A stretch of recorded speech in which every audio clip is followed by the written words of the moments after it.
is coming my way. Wherever I go, hard luck is there to stay. Good luck never stays a day.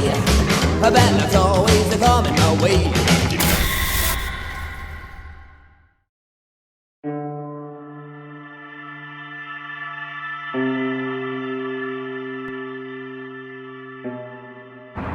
Today our adventures begin in Dallas, Texas, here at the Western Heights Cemetery, where Clyde Barrow of the infamous Bonnie and Clyde are buried.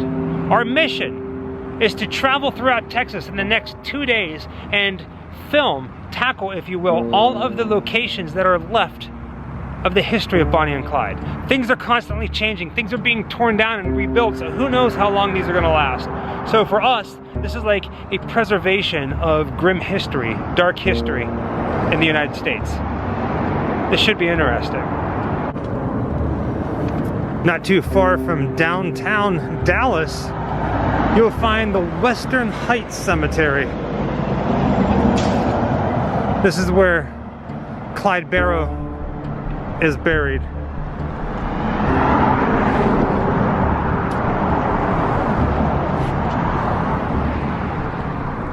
Tell me that doesn't look like a Texas cemetery, right?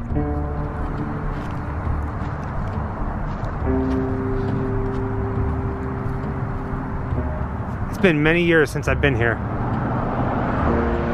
There's a pathway now that takes you all the way over to where Clyde and his brother and his mother are buried.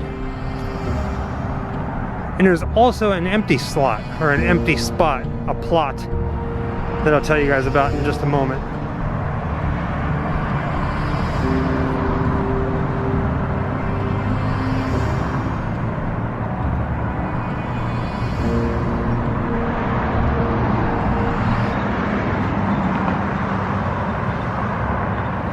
So that's it.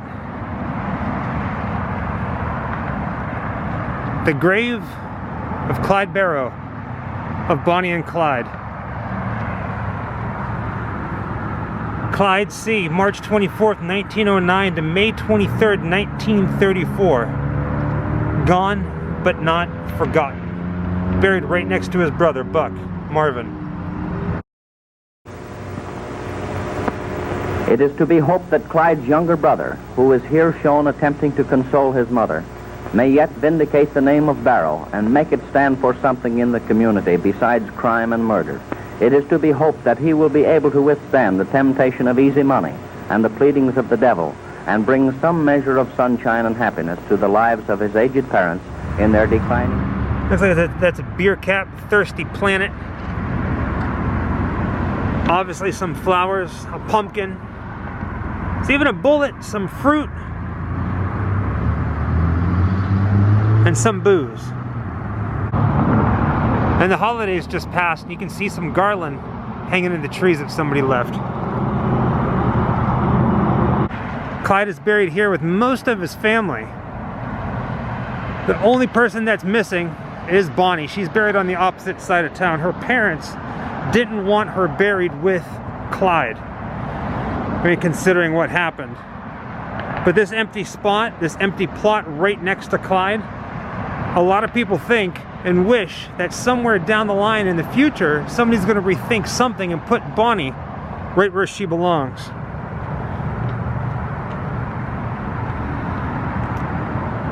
Right next to Clyde. If by chance you do not know who Bonnie and Clyde are, basically they were lovers and outlaws who were gunned down in the backwoods of Louisiana in May of 1934. Robbed banks, killed people. They traveled pretty much all over the place committing their crimes. Kind of like Jessica and I, but we're not committing crimes and we're not killing people. We're just madly in love. Kind of like Bonnie and Clyde. It's quite fitting.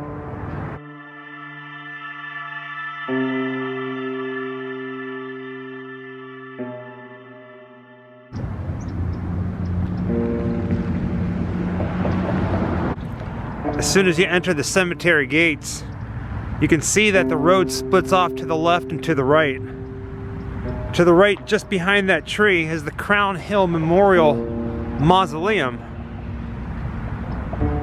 But in the center here, straight ahead, there's a series of bushes. And that is where the final resting place of Bonnie Parker is.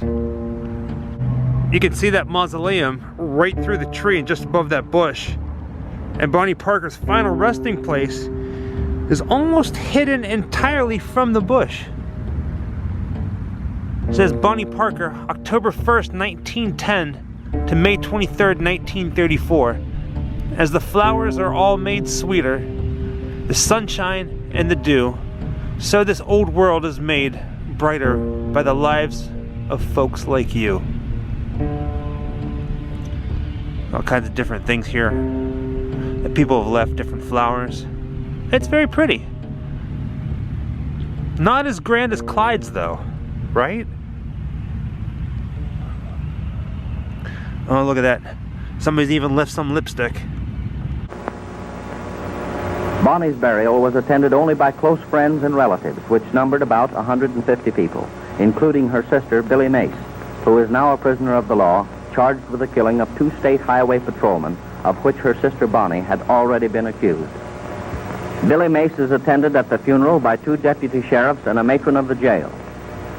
Clyde Barrows' mother and father, seen in the foreground, and his brother, also pay their respects to the girl who was Clyde's only friend and who died by his side. In the last few words of Bonnie's own poem, which she penned before her death, to a few it means grief, to the law it's relief, but it's death to Bonnie and Clyde. Truly, crime does not pay. I do want to point out that the plot right next to Bonnie Parker obviously isn't Clyde. He's buried across town.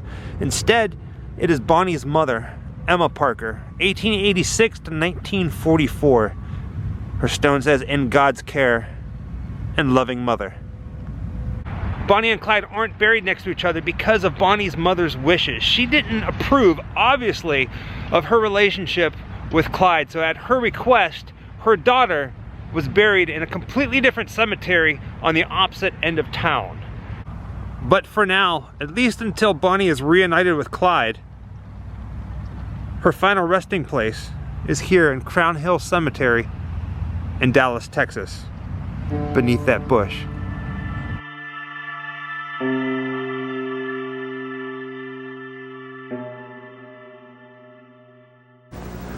Thousands attend the homecoming of Clyde Barrow. In this Dallas funeral home, his body lies as a never-ending line of men, women, and children from every walk of life file by his casket for a fleeting glimpse of the boy who had wrought so much death and destruction. Everyone wanted to see how such a bad boy looked in death. In life, his very presence would have struck fear to their hearts, but now they fear him not. Clyde's body is borne to the grave. Again, tragedy and shame descend upon his aged father and mother. Like his brother Buck, he died at the hands of the law. In 1934, this mansion was known as the Sparkman Holtz Brand Facility. This is where Clyde Barrows' funeral was held. Today, the mansion is called the Bellow Mansion, and a lot of weddings take place here, as well as people getting their photos taken right here in front of the house. It's beautiful. It's crazy that it's in downtown.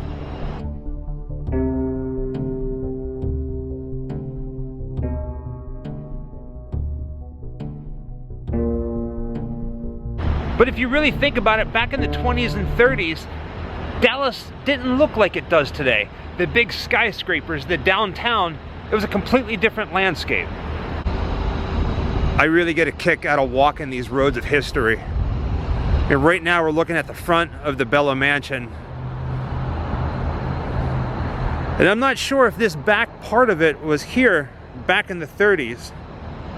But just imagine a car carrying Clyde Barrows' body right over to this side door.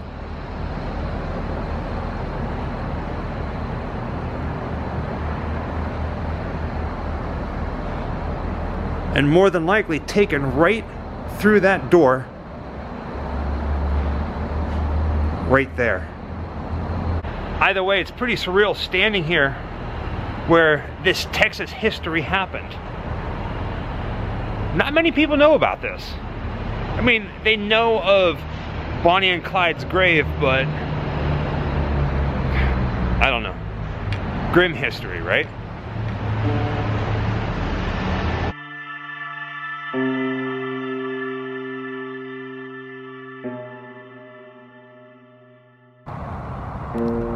Believe it or not, this location is a little hard to find. Right now we're standing on the west side of downtown Dallas. That bridge is the Margaret Hill Hunt Bridge. And this marshland that's right here,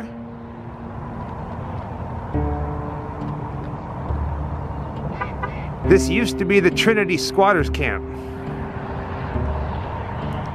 where Clyde Barrow grew up.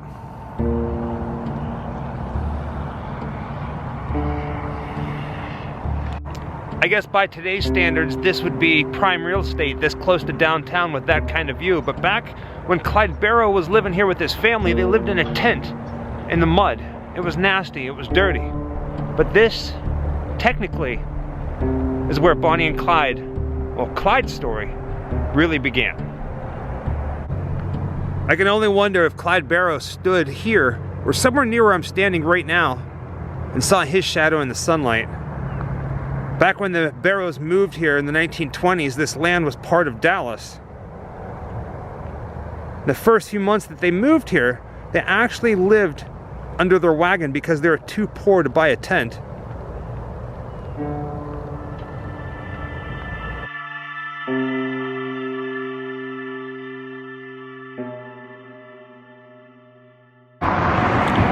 When you think of buildings in Dallas, Texas, and Bonnie and Clyde, this is the one that probably comes to mind. This is the home of the Barrow family. What you're looking right now is the family business. It was a filling station. Clyde Barrow's family, his parents, moved here after they saved up enough money to move out of the squatters camp. Here's a look at the side of the house. And the Barrow family of 9 actually lived in the back part of it. The front was the filling station. It's how the family got the money. But Clyde's parents, after moving here, lived in the very back here. Can you imagine a family of 9 living right there? That's crazy. Let's go ahead and walk over a little further. For years, this place has been on the chopping block of either being torn down or saved. And then they would save it, and then it would be almost torn down again. It's not a historic landmark. It should be.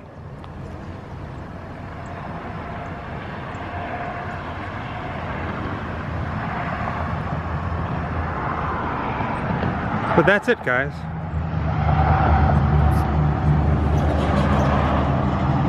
Clyde Barrow's home. As much as I would love to, there's absolutely no way of getting inside. Plus, it does say private property, no trespassing. So I'm content with just looking at it from the outside of the building. Clyde Barrow's home just sits vacant on this very busy street. Downtown Dallas really isn't that far.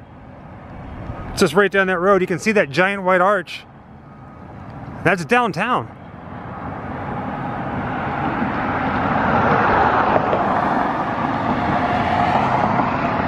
But there it sits. History. And there's the other side of the house. I mean, honestly, who knows how long this is going to be here? It's been here long enough. Just had to visit it. I'm not sure how well you can see it. Hopefully, it translates through and you can see the writing in the dust of the windows there. But people have stopped and wrote their name. Here's the Clyde Barrows Dad's Gas Station, 1932. Pretty wild.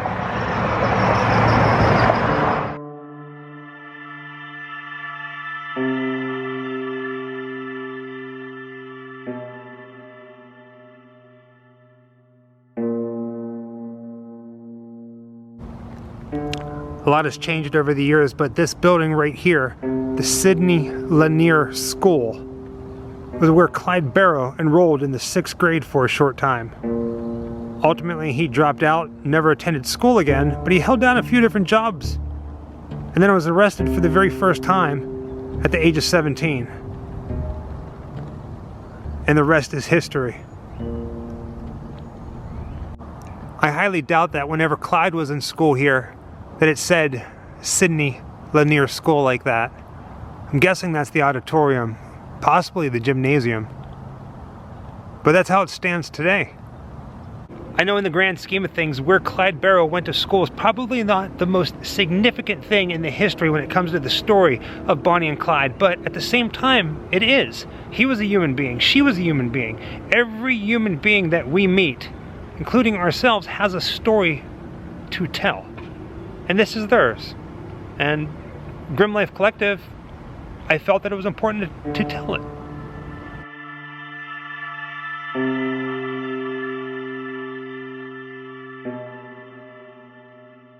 Today, this building is a wedding venue, but back in the day, when Bonnie Parker was a teenager, this is where she went to school.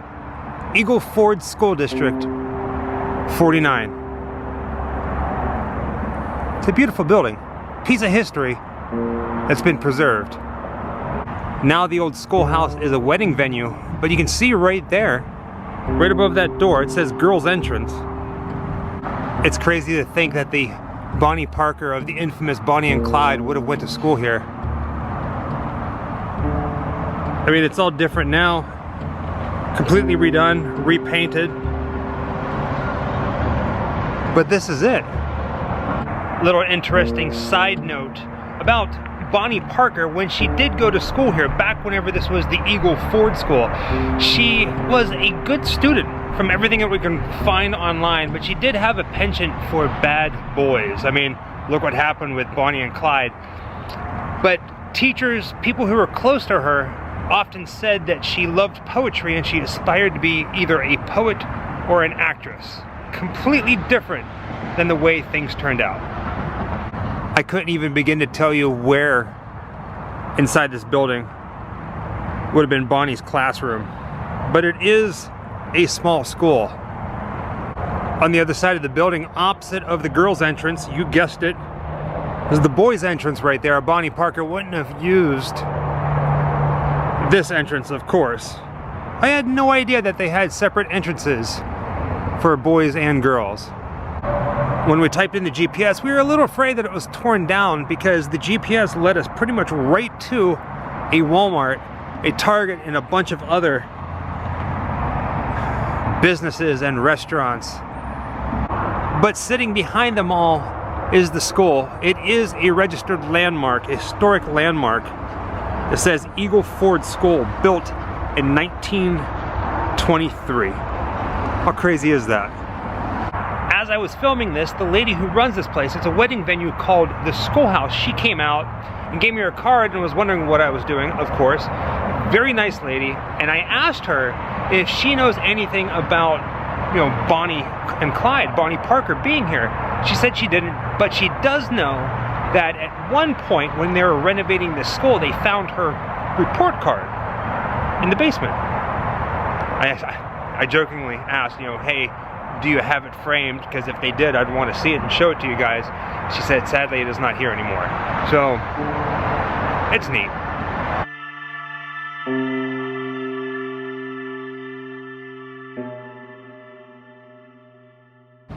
In 1928, this building was known as Hartgrave's Cafe, and this is where Bonnie Parker worked for a short time as a waitress. Bonnie started working here after she separated from her husband, which is a good thing, because at the time, pretty women back in the day had three different options. One, they could either work in a factory, they can work in a shop or an eatery, or they would become prostitutes.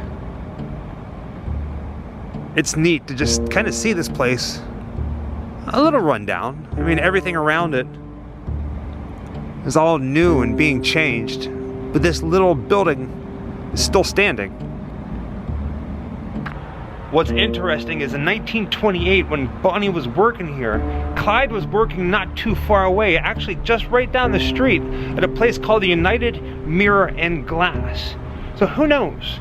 Maybe at some point their paths did cross inside this building. And what's crazier than that, one of Bonnie's regular customers was a man by the name of Ted Hinton, who later became a deputy and participated in the ambush that killed her. Now, if we peek in the window here, obviously there's going to be nothing that's going to match up to the 20s whenever Bonnie was here. But that's what it looks like right now, completely gutted on the inside. Crazy. Now here's the back side of the building.